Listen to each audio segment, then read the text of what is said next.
In 2024, the South China Sea is a global hotspot with China and the Philippines at the center of rising tensions. China, a superpower, asserts sweeping claims, while the Philippines defends its internationally recognized maritime rights. Comparing their military strengths reveals the strategic challenges and potential flashpoints in this contested region. For China, military might is about projecting power and enforcing claims. For the Philippines, it's about survival and sovereignty. The stakes are high: control over vital sea lanes, rich resources, and the rules-based order of the seas. This video breaks down the armies, navies, air forces, defense spending, alliances, and geography shaping the military balance in 2024. Let's see who truly dominates and what the future may hold for this critical region. The People's Liberation Army ground force is the world's largest, with nearly 1 million active-duty soldiers organized into powerful modern group armies. China's land forces are equipped with advanced tanks, armored vehicles, and artillery, reflecting a shift toward high-tech, mobile warfare. In contrast, the Philippine Army numbers about 100,000, focused mainly on internal security and counterinsurgency. Decades of fighting insurgents have made the Philippine Army skilled in jungle warfare, but left it underprepared for conventional external threats. The Philippines' armored corps is small, relying on light vehicles and a handful of new Sabra tanks. Most of its forces are light infantry, effective in rough terrain, but lacking the heavy firepower to face a modern mechanized army. While Manila is modernizing, the gap in numbers and technology remains vast. China's ground force advantage is overwhelming, making every strategic decision for the Philippines critical. The disparity on land is one of the starkest in this entire comparison. For the Philippines, building a credible deterrent is a slow, uphill battle. The question is not about matching China, but about maximizing limited resources for defense. China's Navy, the Plan, is now the world's largest, with over 370 warships and submarines, including modern carriers and powerful destroyers. This fleet lets China project power across the Indo-Pacific and enforce its claims in the South China Sea.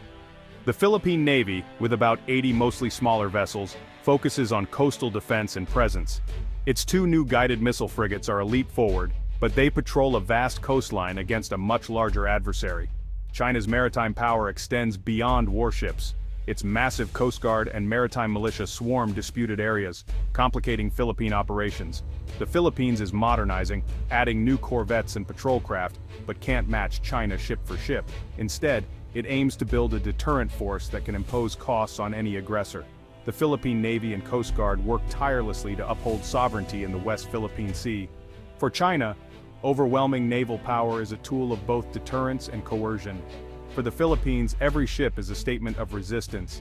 The naval balance is lopsided, but the contest is far from over. The PLADF is Asia's largest air force, with over 2,000 combat aircraft, including stealthy J-20 fighters and advanced bombers. China's air power is backed by cutting-edge radars, long-range missiles, and a robust network of early warning and control planes. The Philippine Air Force is rebuilding after years of neglect, fielding a squadron of FA-50 light fighters and focusing on air policing. The FA-50S are capable for their class, but outmatched by China's advanced fighters. Most of the PAF's fleet is geared for transport and counterinsurgency, not high-intensity air combat. China's H-6 bombers and AEW&C aircraft give it the ability to strike and control the skies far from home. The Philippines is improving its radar network and planning to acquire true multi-role fighters, but for now, its air force is limited. The PLADF's technological edge is clear, but the PAF is focused on rebuilding and defending its airspace. Air superiority in the region is firmly in China's hands. The Philippines' best hope lies in asymmetric tactics and allied support. The skies over the South China Sea are a domain of Chinese dominance, but not without challenge. The air power gap is vast, but the fight for control is ongoing. China's military innovation is staggering, especially in missile technology. The PLA rocket force fields a vast arsenal, including carrier-killer ballistic missiles and hypersonic weapons, forming the backbone of China's anti-access strategy. The Philippines' missile arsenal is limited, but the new BrahMos supersonic cruise missiles provide a credible threat to enemy warships near its shores. This protective bubble raises the risk for any navy operating close to the Philippines. China is a global leader in cyber and space warfare, with the ability to disrupt networks and even destroy satellites. The Philippines is just beginning to develop cyber defenses and relies on allies for space-based intelligence. The technological gap in cyber, space, and electronic warfare is as significant as the disparity in ships and planes. China's edge in these domains gives it a powerful advantage in modern conflict. The Philippines is racing to catch up, focusing on asymmetric tools and partnerships. In the unseen battles of the future, innovation may prove as decisive as firepower. The contest is not just on land, sea, or air, but in the digital and orbital realms as well.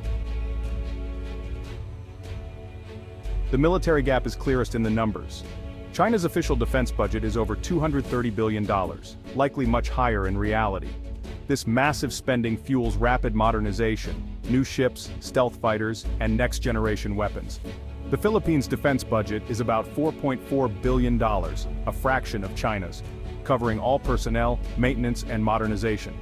Limited funds force the Philippines to modernize in careful phases, prioritizing the most urgent needs.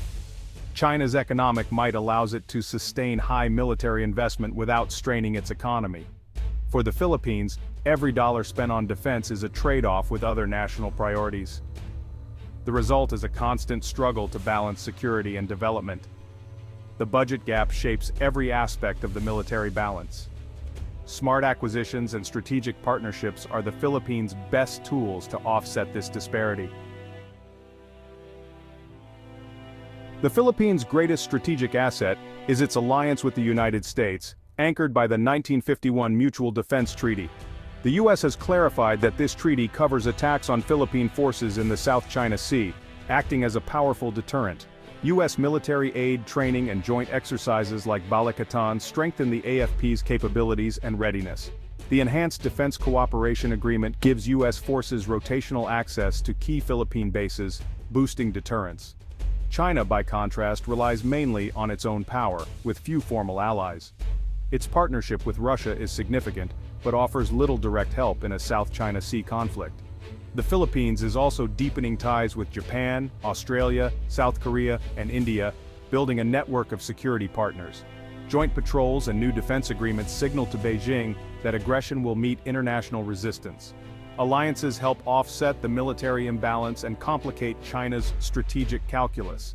For the Philippines, alliances are a force multiplier and a cornerstone of national defense. In this contest, friends matter as much as firepower. Geography is the Philippines' greatest natural defense, an archipelago of over 7,600 islands, hard to invade and easy to defend. Any attacker would face difficult amphibious landings, jungle terrain, and long supply lines. The Philippine Army's expertise in guerrilla tactics makes occupation a daunting prospect. China's artificial islands extend its reach, but its forces must operate far from home, straining logistics. The South China Sea is a contested battle space with fortified outposts that are both assets and potential targets. The Philippines sits along the first island chain, a strategic barrier to Chinese expansion. Control of these islands is crucial for containing or projecting power in the Pacific. Geography gives the Philippines a defensive edge but also makes it a focal point of great power rivalry. The U.S. and allies are invested in Philippine security for this very reason. For China, distance and vulnerability are constant challenges. For the Philippines, the archipelago is both shield and prize. Geography helps level the playing field against a much larger adversary. On paper, China's military dominance in 2024 is overwhelming. More ships, planes, soldiers, and advanced technology. But military power isn't just about numbers. The Philippines' alliance with the U.S. and its challenging geography create powerful deterrence. Asymmetric strategies and international partnerships add layers of complexity for any would-be aggressor. China's superiority doesn't guarantee an easy victory. The resilience of the Filipino people, the strength of alliances, and the wisdom to exploit advantages all matter. In the end, true strength is measured not just in hardware, but in resolve, unity, and strategy.